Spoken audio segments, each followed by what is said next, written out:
안녕하세요. 저는 서울 근교에 살고 있는 애청자입니다. 저는 오늘 제가 겪었던 기가 막힌 이야기를 들려드리고자 용기를 내 사연을 쓰게 되었는데요. 어렵게 용기를 내 사연을 보내니 끝까지 함께 해주시면 감사하겠습니다. 그러면 이야기 시작해 볼게요. 저와 남편은 결혼한 지 8년 차 되는 부부였어요. 저와 남편 사이엔 아이가 없었는데 자연 임신이 되지 않아 병원에 다니게 되었고 병원에 다녀도 임신이 되지 않아 포기를 한 그런 상태였어요. 처음엔 남들 잘만 되는 임신이 되지 않아 좌절도 했고 내가 전생에 무슨 죄를 지어서 이렇게 임신이 안 되나 저 자신을 원망했던 적도 있었어요. 남편도 저도 몸은 건강하다고 하는데 도무지 임신이 되지 않으니 그럴 만도 한 상황이었죠. 그렇게 몇 년을 노력하다 남편이 이렇게 말하더라고요.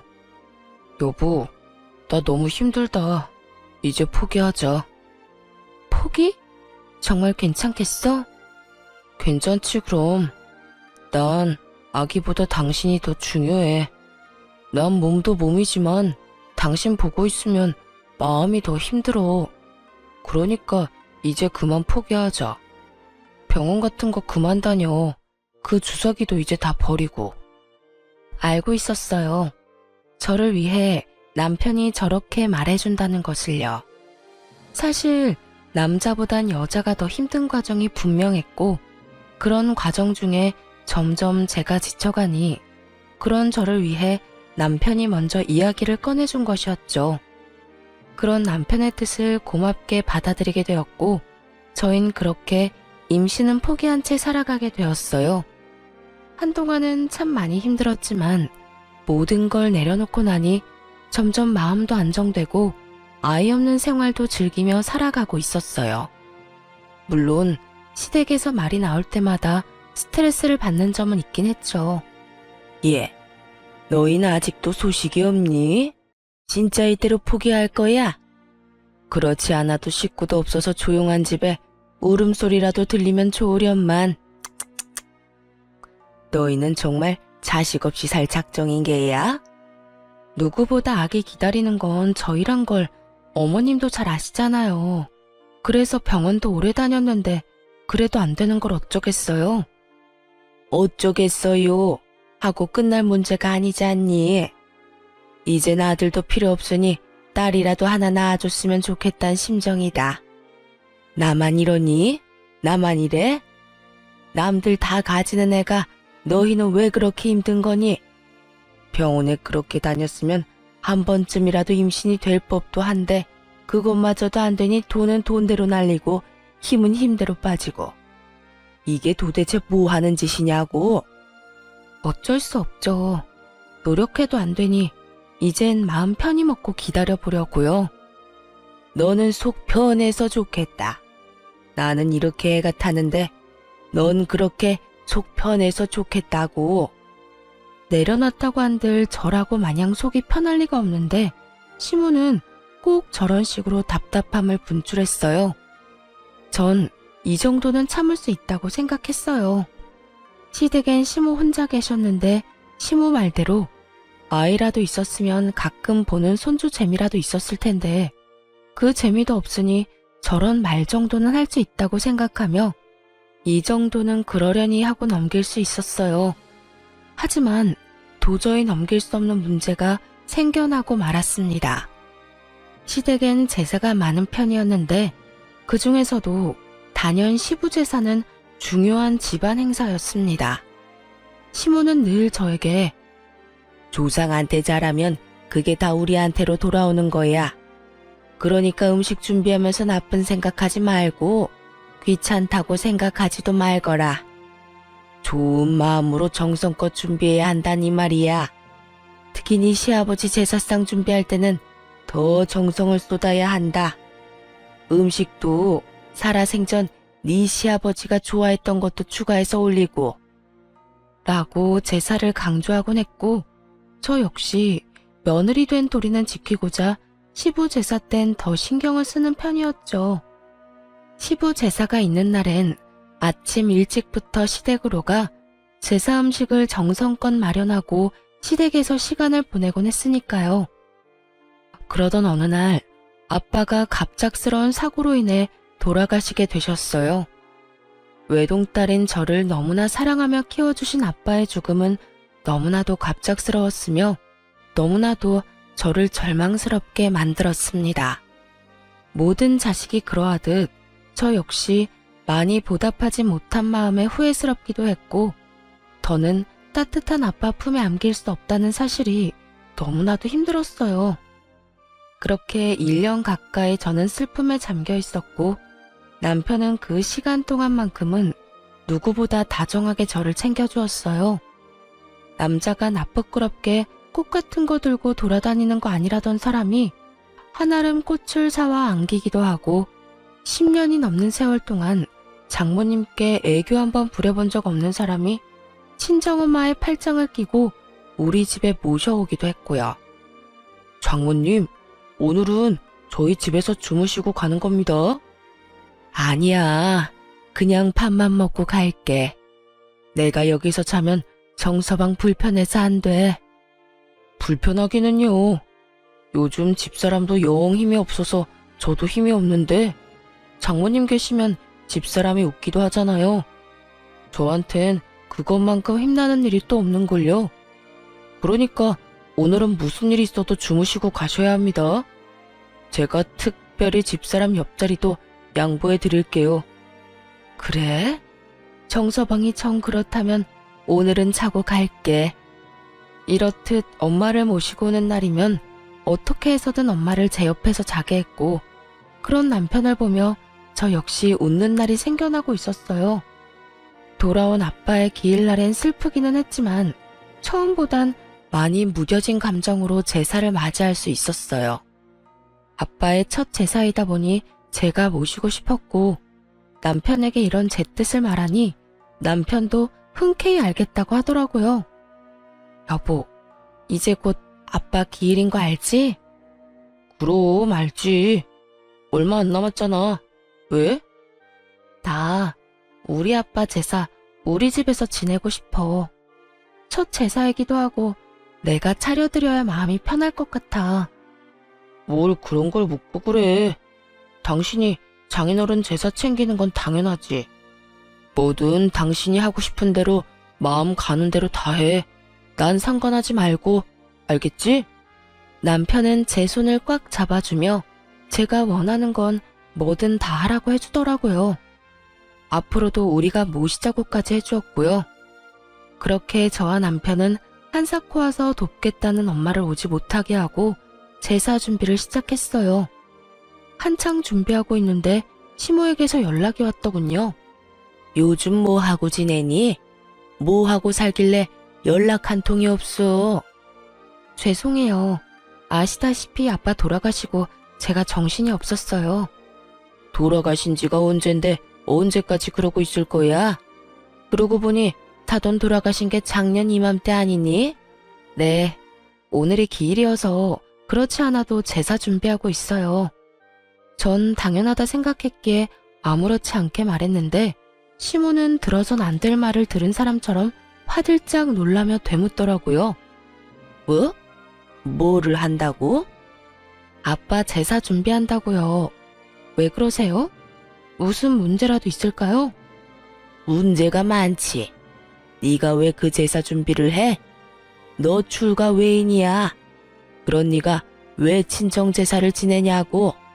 그게 말이 된다고 생각하니? 정작 말 같지도 않은 말을 하는 사람이 누군데 저에게 이딴 말을 하나 싶더라고요. 요즘 같은 세상에 시댁 친정이 어디 있다고 이런 말을 하는지.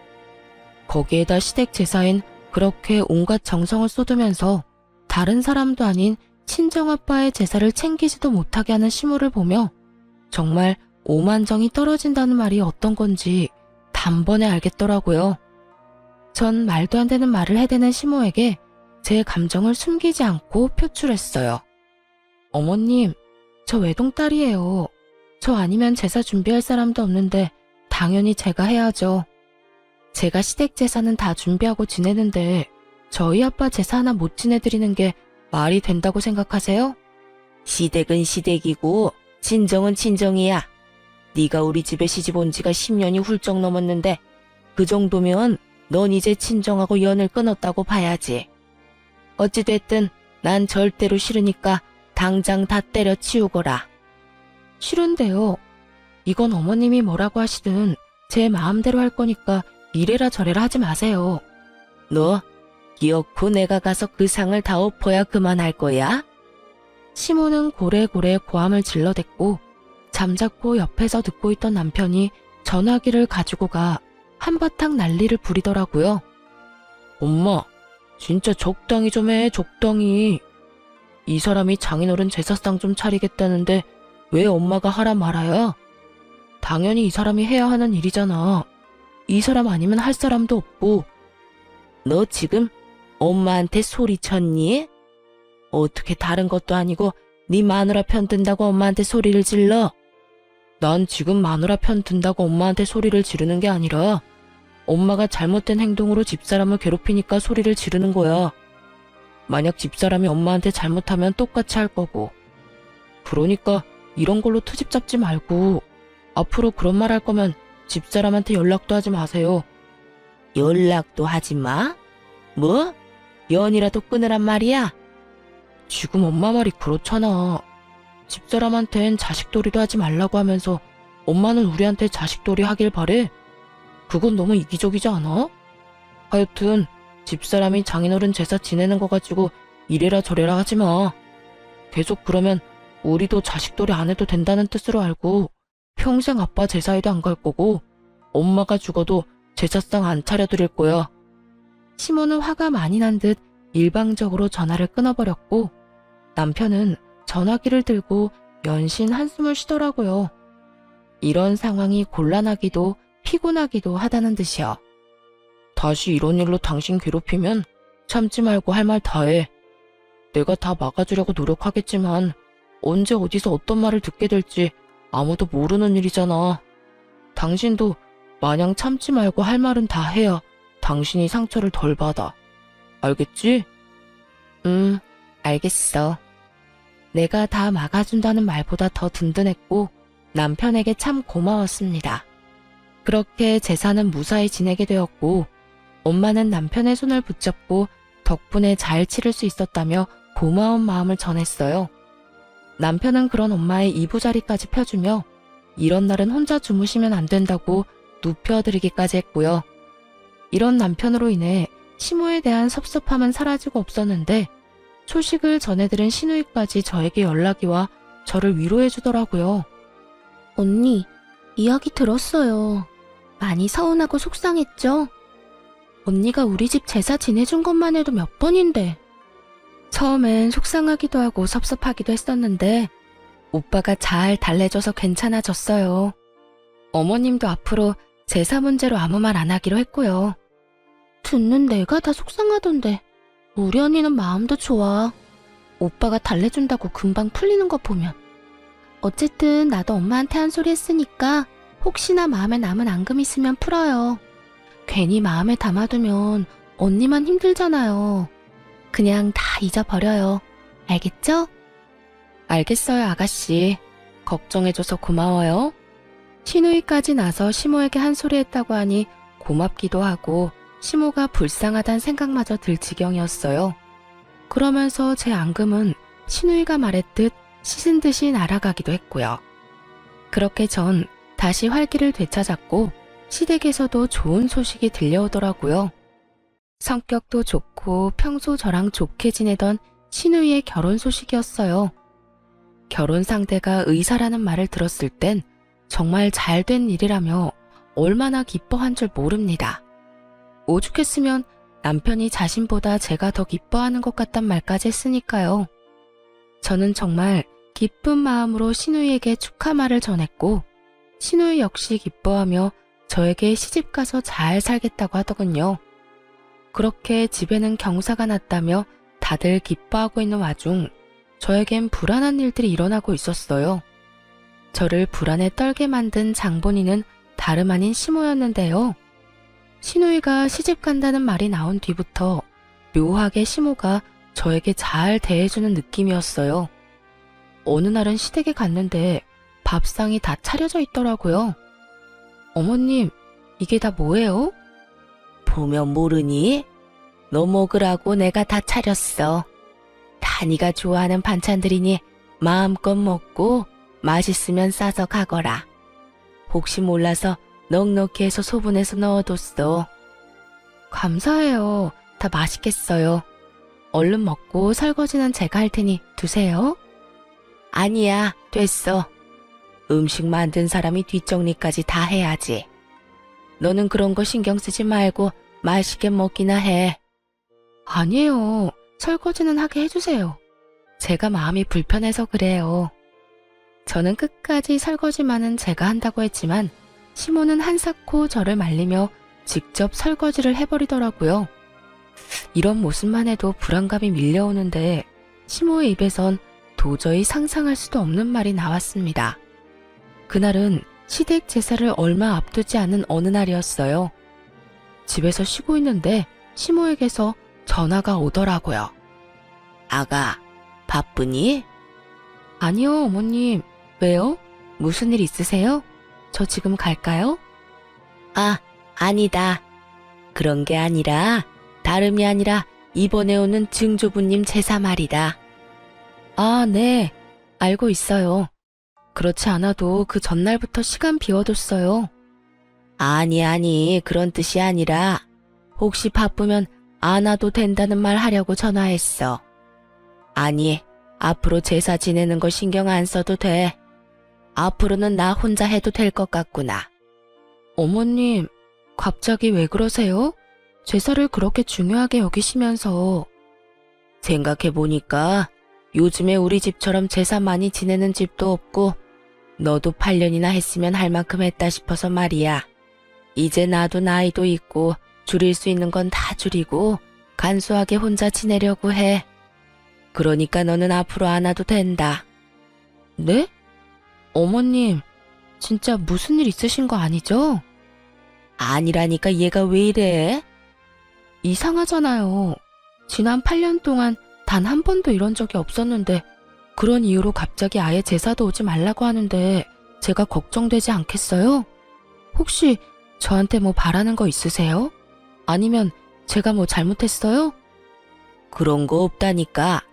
하여튼 이번 제사부터 안 와도 되니 그런 줄 알고 푹 쉬거라. 그렇게 중시하며 8년 내내 비가 오나 눈이 오나 제사 하나만큼은 챙기던 시모가 이런 말까지 하니 불길할 수밖에 없었죠.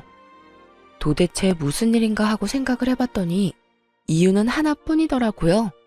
시누이의 결혼. 시기상으로도 상황상으로도 그 원인은 시누이 결혼밖에 없었고 전 남편을 붙잡고 추궁 아닌 추궁을 하게 되었습니다. 여보, 솔직하게 말해봐. 어머님, 나한테 뭐 바라는 거 있으시지? 어? 우리 엄마가? 갑자기 왜? 글쎄 이상하잖아.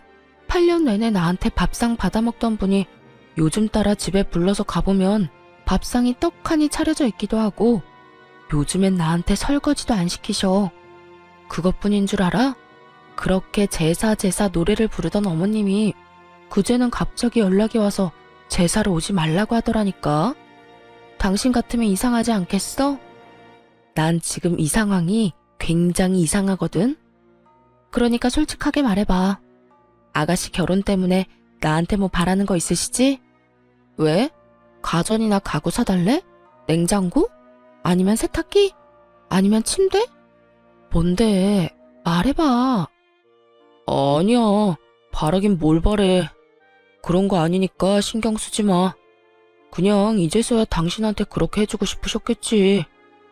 남편은 한사코 아니라며 손사래를 쳤지만 저는 아닌 게 아니란 걸 알 수 있었어요. 지나치게 화들짝 놀라는 모습과 말을 더듬은 것이 딱 남편이 거짓말할 때 나오는 모습이었거든요. 여보, 그냥 솔직하게 말해봐. 나 화 안 내. 난 당신이 거짓말하고 나한테 숨기는 게 제일 싫어.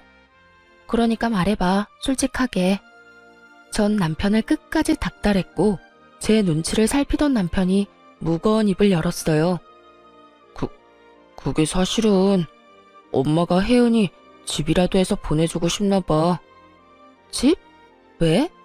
상대방 집안에서 집까지 해오라고 한대? 그런 건 아닌데 의사 집안에 시집 가는데 집이라도 해가야 혜은이 기가 좀 살지 않겠냐고 말이야. 그러면서 하는 말이 장인어른 사망보험금으로 혜은이 집 한 채 해달라고 하더라고.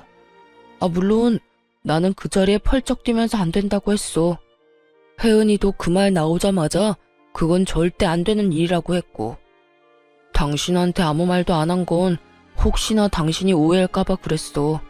우리는 진짜 그럴 생각도 없는데 혹시나 당신이 우리도 그런 생각으로 당신을 대한다고 생각할까봐.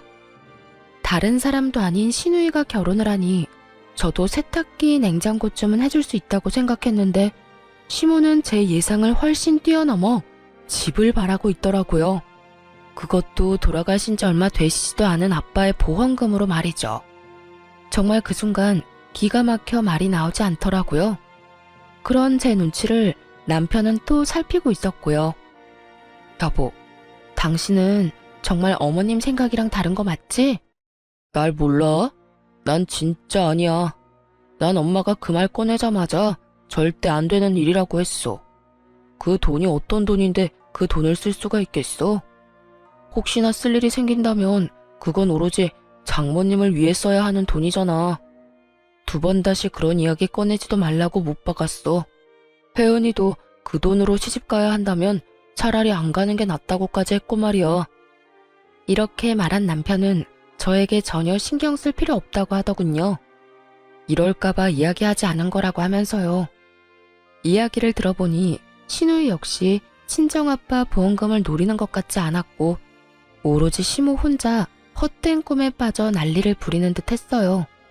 전 남편의 말대로 신우이의 결혼엔 신경 쓰지 않고 지냈고 그렇게 제가 아무런 연락도 없으니 답답한 시모가 직접 이야기를 꺼내고자 연락이 왔더라고요.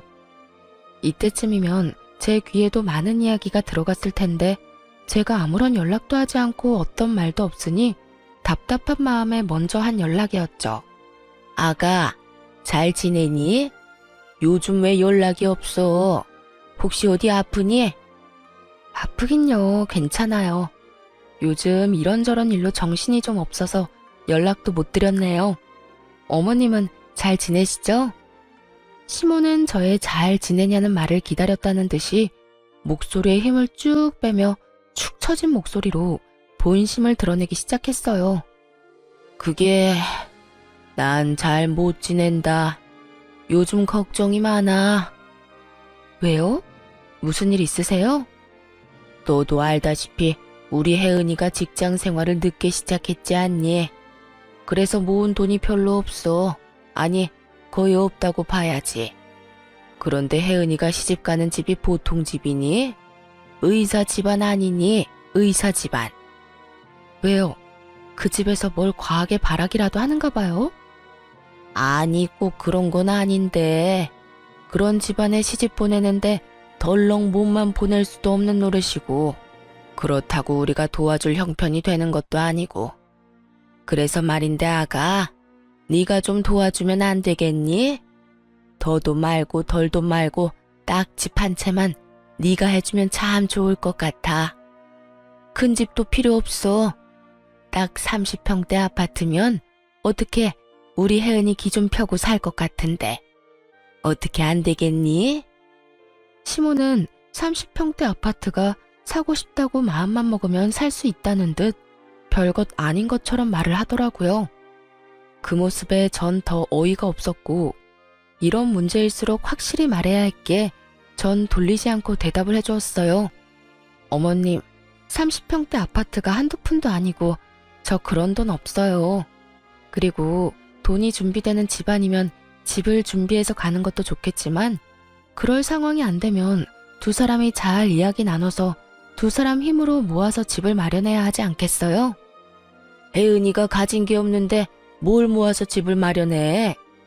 그리고 모은 게 있다고 한들 어떻게 그 집에 신혼집 마련할 돈을 내놓으라고 하냐고.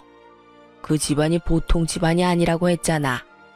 그냥 집안이 아니라 의사 집안이라고. 그런 집에 시집 가면서 집 한 채 정도는 해야 할 거 아니니? 조금 전까진 아가 하며 상냥하기 그지없던 시모는 제가 단칼에 거절하고 나서자 180도 바뀐 언행으로 화를 내기 시작하더군요.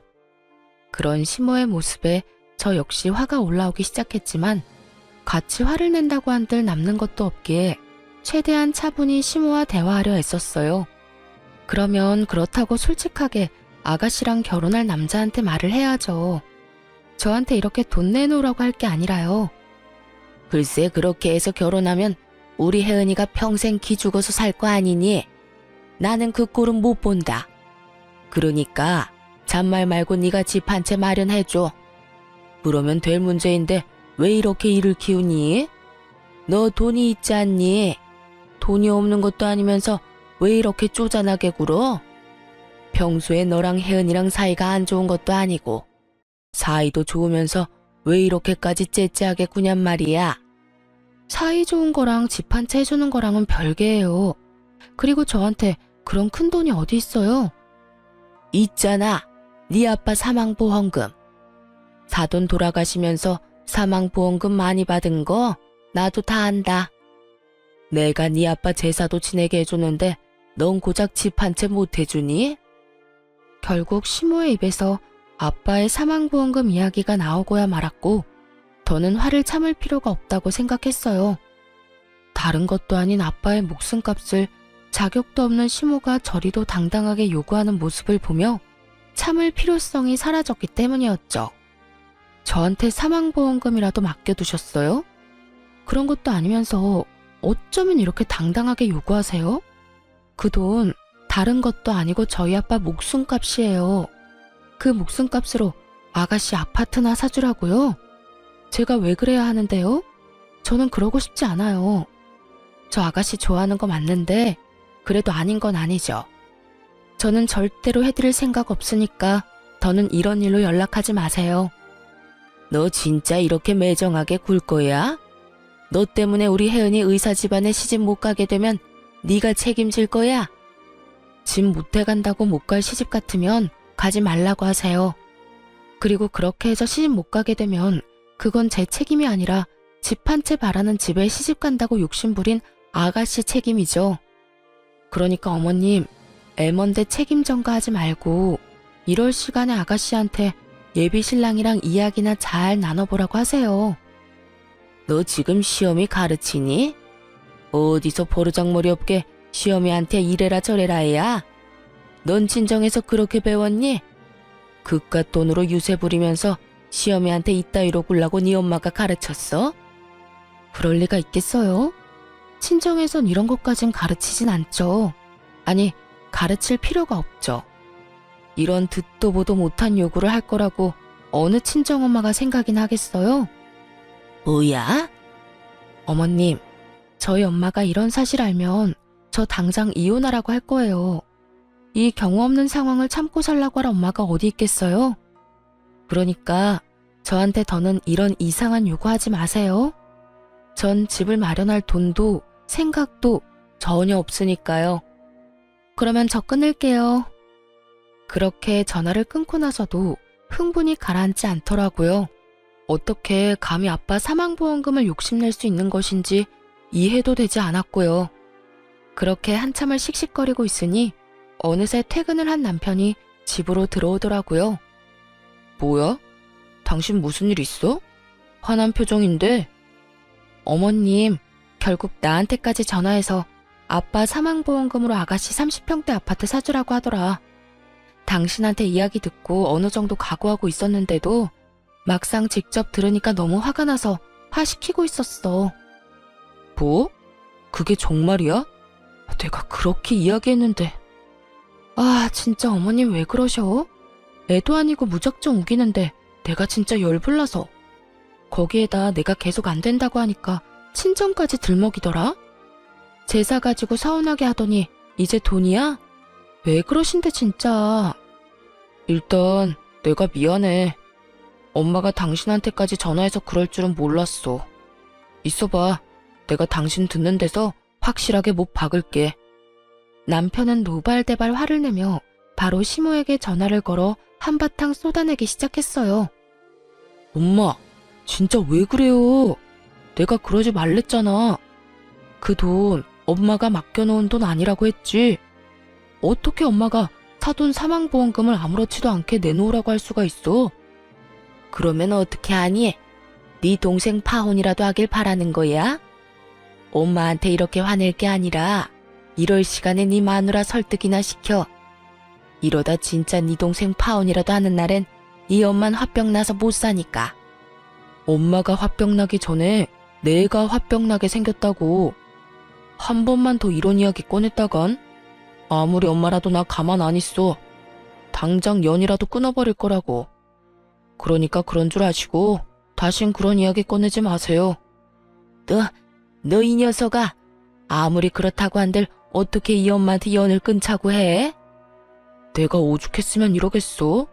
지나가는 사람 붙잡고 물어봐. 열이면 열, 백이면 백. 다 엄마가 이상하다고.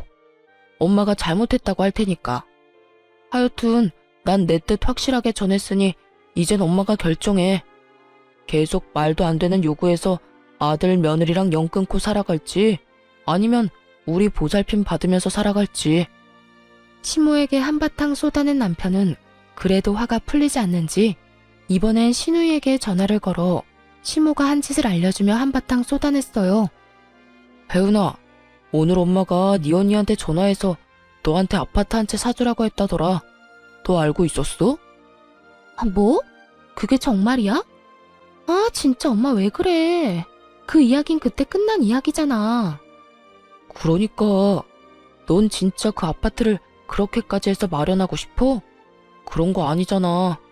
넌 그런 생각조차 없는 거잖아. 내가 미쳤어?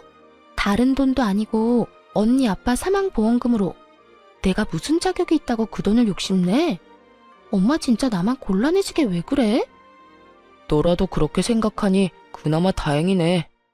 일단 나는 절대 안 된다고 했는데 분위기 보니까 엄마 포기 안 할 것 같아. 그러니까 네가 전화 한 통 해. 당사자인 네가 전화해서 그건 절대 말도 안 되는 일이라고 똑바로 말해주란 말이야. 알겠어? 응, 알겠어. 내가 말할게. 그렇게 전화를 끊어버린 후 남편과 저는 다신 이런 불미스러운 이야기는 나올 일이 없다고 생각했어요. 신우이가 나섰을 테니 더는 시모가 집집거리지는 않을 거라고 말이죠. 하지만 이 모든 건 저희의 착각이었습니다. 저희와 같은 생각을 가지고 있다고 믿어 의심치 않던 신우이는 다른 모습을 숨기고 있었더군요. 다음날 남편이 출근할 시간에 맞춰 신우이에게 전화가 왔고 그 전화 한 통으로 신우이의 본 모습을 알게 되었어요. 언니, 오빠 출근했어요? 네, 방금 했어요. 왜요? 오빠한테 할 말 있어요? 신우이는 남편이 출근했다는 말을 듣자마자 목소리가 싹 바뀌더니 저에게 따져묻기 시작하더군요. 아니요, 그냥 오빠 있나 없나 확인한 거예요. 언니한테만 하고 싶은 말이 있어서요. 아, 그래요? 무슨 말인데요? 오빠 없으니까 편하게 이야기해요. 언니, 진짜 나 섭섭한 거 알아요? 내가 언니한테 어떻게 했는데 언니가 나한테 이럴 수가 있어요. 아가씨, 다짜고짜 이러지 말고 상황을 똑바로 설명을 해줘야죠. 앞뒤 말 다 자르고 섭섭하다고 하면 내가 무슨 말을 해요? 갑자기 짜증을 내며 섭섭하다고 하는 신우의 말에 답답함을 느낀 저는 언성을 높였고 그런 저에게 신우이는 본심을 드러내며 시모와 한치 다를 바 없는 아주 어이없는 개소리를 뱉어내기 시작했어요. 지금 몰라서 물어요? 언니가 내 신혼집 못해준다고 그랬다면서요. 돈이 없는 것도 아니고 돈 있는 사람이 너무한 거 아니에요? 보험금도 많이 받았다고 들었는데 아파트 사주고도 남을 거 아니에요. 이게 아가씨 본심이었어요? 절대 아니라고 그렇게 발뺌하더니 결국 아가씨도 어머님이랑 같은 생각이었네요. 네, 맞아요. 내가 다 엄마 시킨 거예요. 나 아니면 엄마가 어떻게 사망보험금으로 그 큰 금액을 받았단 걸 알겠어요? 나니까 이리저리 알아보다 알아낸 거지. 하여튼 그게 중요한 게 아니라 아파트 좀 해줘요. 그냥 투자한다고 생각하고 해주면 되잖아요. 들어보니 시모가 그렇게 막무가내로 군 건 다 신우이 때문이었더군요. 신우이는 뒤에서 시모를 부추기며 저를 압박하고 있었고 본인은 시모의 뒤에 숨어 착한 척하고 있었던 것이었죠. 거기에다 남편이 알면 난리가 날 것이 분명하니 교묘하게 시모를 이용해 저에게 돈을 뜯어낼 계획이었던 것이죠. 그런데 끝까지 제가 버티며 싫다고 하자 더는 시모만 믿고 있을 수는 없다 싶었는지 남편이 없는 시간에 저를 압박하려고 전화를 걸었던 것입니다. 신우이는 시모보다 더 난리를 부리며 돈을 내놓으라고 우겨대고 있었고 전 밀려오는 배신감과 분노에 핏대를 세우며 말했죠. 그건 절대로 안 되니까 정신 좀 차려요. 아가씨가 어제 오빠한테 그랬죠? 그 돈이 어떤 돈인데 아가씨가 그 돈을 욕심낼 수 있겠냐고요. 그 말 그대로 돌려줄게요. 그 돈 내 돈 아니고 우리 친정엄마 돈이에요. 그런 엄마 돈을 내가 어떻게 욕심낼 수 있겠어요? 친정 돈이 언니 돈이고 그런 거 아니겠어요? 아니, 말이야 바른 말이라고. 친정엄마 돌아가시고 나면 그 돈 다 언니 돈 될 건데 미리 받아와서 좋은 일 좀 하면 되는 거잖아요. 신우이는 결국 하면 안 되는 말까지 짓거리고 있었고 결국 전 신우이에 대한 모든 대우를 내려놓게 되었습니다. 야, 지금 말 다 했어? 친정엄마 돌아가시면 다 내 돈이 된다고? 어떻게 그딴 말을 아무렇지 않게 할 수가 있어. 아무리 돈에 눈이 멀고 의사 남편에 환장했다고 해도 그런 말까지 하는 건 아니지. 왜요? 내가 틀린 말 했어요? 맞잖아요. 언젠간 죽는 게 사람인데 그 돈 쥐고 있어봤자 뭐해요? 필요한 사람 있으면 돕고 하는 거지. 야, 너나 필요하지 난 안 필요해. 내가 안 필요하면 쓸 필요도 없는 돈이고. 그리고 너 우리 친정에 돈 맡겨놨어? 뭐가 이렇게 당당해? 넌 양심도 없어? 양심이요? 가족끼리 무슨 양심 이야기까지 나와요. 이럴 때 돕고 사는 게 가족 아닌가요? 그런 게 가족이면 난 이제 너랑 가족 안 할게. 그간에 정이 있어서 웬만하면 좋은 말로 끝내려고 했더니 도저히 안 되겠네. 다신 나한테 연락도 하지 말고 나한테 뭘 바라지도 마. 가족이라고 생각하지도 말고. 아니 언니, 그렇게 화만 내지 말고 잘 생각해보라고요. 내가 잘 되면 다 좋은 일 아니에요? 그러니까 화만 내고 있을 시간에 친정에 가서 돈 좀 받아오라고요. 아 진짜 언니 그렇게 안 받는데 진짜 말이 안 통하네? 너야말로 말이 안 통하네. 한국말 모르니? 영어로 해줘? 나 너랑 가족 안 한다고. 그러니까 끊어. 전화를 끊은 후 곧바로 남편에게 전화를 걸어 모든 사실을 알리며 시댁 식구들과 연을 끊고 살겠다고 통보했어요. 제 말을 들은 남편 역시 득달같이 화를 내주며 자신 역시 연을 끊겠다고 했고요. 사실 남편까지 연을 끊겠다고 한 건 놀랍긴 했지만 자신의 가족이 그런 깡패 같은 짓을 하는 이 상황이 참 납득하기 어렵고 가족으로 두기도 싫다고 강하게 말하더군요. 무엇보다 신우에 대한 배신감이 크다고도 했고요. 그럴만도 했죠.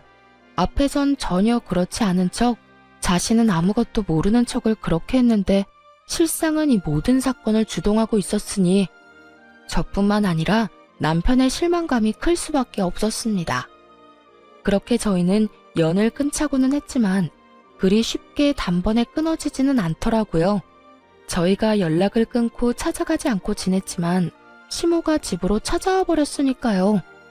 다짜고짜 집으로 찾아온 시모는 화가 잔뜩 난 상태였는데 화가 난 이유를 친절하게도 설명해주기 시작하더군요. 이제 속이 편하니? 이제 속이 편하냐고? 말을 제발 좀 알아들을 수 있게 하세요. 어머님이나 아가씨나 앞뒤 말 잘라먹는 건 어쩌면 그렇게 똑같은지 소름이 다 돋을 지경이네요. 너 때문에 네가 집 안 해줘서 내 딸이 파혼당했단 말이야. 어떻게 책임질 거야? 어떻게 책임질 거냐고. 제가 왜 책임을 져요? 파혼당할 만하니까 파혼당했겠죠. 네가 지금 그게 할 말이야? 무릎 꿇고 빌어도 봐줄까 말까 한데 감히 그따위로 말을 해? 제가 왜 무릎 꿇고 빌어야 해요? 제가 뭘 잘못했는데요? 어머님이랑 연락 끊고 사는 그날 동안 제가 진짜 많이 생각해봤는데 아무리 생각해도 제가 잘못한 건 하나도 없더라고요. 그래서 전 무릎을 꿇을 생각도 없고 어머님이랑 왕래하면서 지낼 생각도 없어요. 그러니까 제발 이 집에서 나가주세요. 뭐라고? 나보고 지금 이 집에서 꺼지란 말이냐? 그까지 돈 좀 있다고 지금 나를 무시하는 게야? 그까지 사망보험금 이젠 나도 싫다. 그 돈 없이 내가 어떻게 해서든 이 결혼시키고야 말 테니까 그때 가서 후회나 하지 마. 네, 후회는 절대 안 할 테니 알아서 다 해보세요. 그리고 제발 이런 일로 찾아오지 마시고요. 시모는 끝까지 저를 노려보다 집으로 돌아갔고 얼마 후에 이상한 소식이 들려오더라고요. 신우이가 결국 결혼하게 되었다는 소식이었죠. 들어보니 시모가 있는 돈 없는 돈 다 끌어모아도 턱없이 모자라 무리한 대출까지 받아 돈을 쥐어주었다고 하더라고요. 그런데 문제는 그 돈을 신우이도 아닌 그 상대방 남자에게 줬다더군요. 전 아무래도 이상해 신우이에게 연락을 걸어 자세히 물었지만 소용없는 짓이었어요. 신우이는 제 말을 들으려 하지도 않았으니까요. 아가씨, 돈 마련했다면서요? 왜요? 내가 잘 될까봐 배 아파서 전화했어요? 걱정되어서 전화했어요. 집 마련할 돈을 왜 그 남자를 줬어요? 그런 건 아가씨가 가지고 있다가 아가씨가 계약금 내고 아가씨가 잔금 치러야죠. 그러지 말고 지금이라도 그 돈 받아와요. 아무리 결혼할 사이라고 해도 그렇게 돈을 주고받는 거 아니에요. 아직 결혼한 사이도 아니잖아요. 진짜 별 참견을 다 하네. 이보세요, 언니. 이제 와서 친한 척 좋은 사람인 척하면서 다시 들러붙고 싶은가 본데 이미 늦었다고요. 돈은 엄마가 다 마련해줬고 우리 똑똑한 예비신랑이 알아서 다 한다고 했으니까 언니는 괜한 걱정하는 척 하지 말고 연락하지 마세요. 5천만 원짜리 약혼 반지도 해준 사람이라고요. 결혼 반지는 따로 해준다고 했고요.